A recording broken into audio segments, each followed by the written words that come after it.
The Earth orbits the Sun at around 18.5 miles per second, but here I am calmly sipping coffee without feeling a thing. Right now there are about 1 trillion bacteria on our skin, more than total number of humans who have ever existed.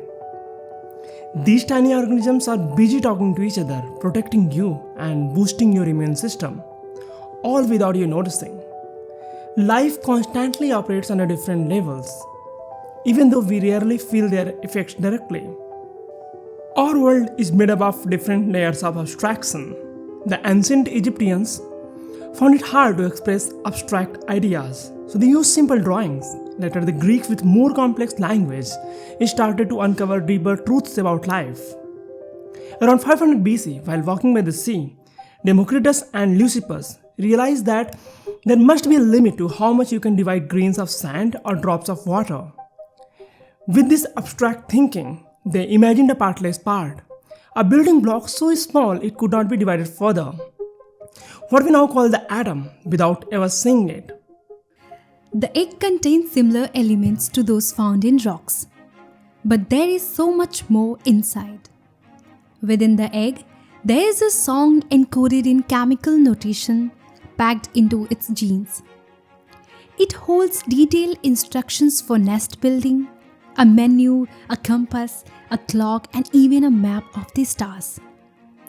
In 1950, German ornithologist E.G.F. Saw set out to study the eggs of warblers, birds famous for their nighttime migrations from Europe to Africa each autumn. Saw wanted to find out if these birds inherited their navigation skills or learned them from their parents or the environment. He raised warbler chicks from eggs in complete isolation, with no exposure to other birds, the sun, moon, or stars. In the autumn, he took the large cage outside at night, and he noticed something fascinating. The birds always tried to head southeast, aiming for Africa. But on cloudy nights, they seemed confused. Warblers had an innate sense of the stars. To test this, Saw placed the birds in an artificial planetarium, setting up a sky that looked like they were in America. Even with the stars rearranged, the warblers still flew toward Africa.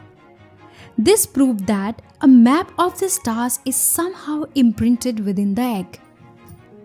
Elements in simple arrangements create solid, calm rocks. With a bit more complexity, they form a dynamic and unpredictable bacteria. And with even more intricate patterns, they build animals and ultimately us.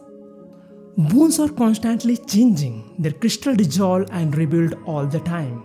Your stomach lining renews itself every 5 days and you get a new liver every 6 weeks.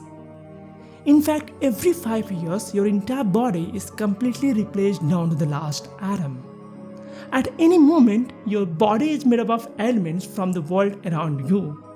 Over time, you release these elements back into the environment and take in new ones, like how a wave draws water from the ocean and returns it. Just like a wave, your body is kind of a flow. There is no solid border between you and the world. You are part of it, and it is part of you, connected in every way, genetically, mentally, spiritually, and chemically. You feed the world just as the world feeds you. We feel life, does it because our body have atoms connected in a complex way? Do rocks also feel their own life? Let's figure it out together. We know that animals share many similarities with us. They experience emotions, have senses, and respond to their environment and communicate with each other. Flagellate euglena exhibits traits of both animals and plants. It uses chlorophyll to perform photosynthesis, generating energy from sunlight like a plant. However, when sunlight is limited, it hunts for food like an animal. This behavior may represent an evolutionary link between plants and animals. Plants move on a much slower time scale than we do, often thousands of times slower. So we don't see them moving like animals. But if we could speed up time, we would see that plants are actually very active, constantly adapting, reaching for light, water, and nutrients, showing just how dynamic they really are.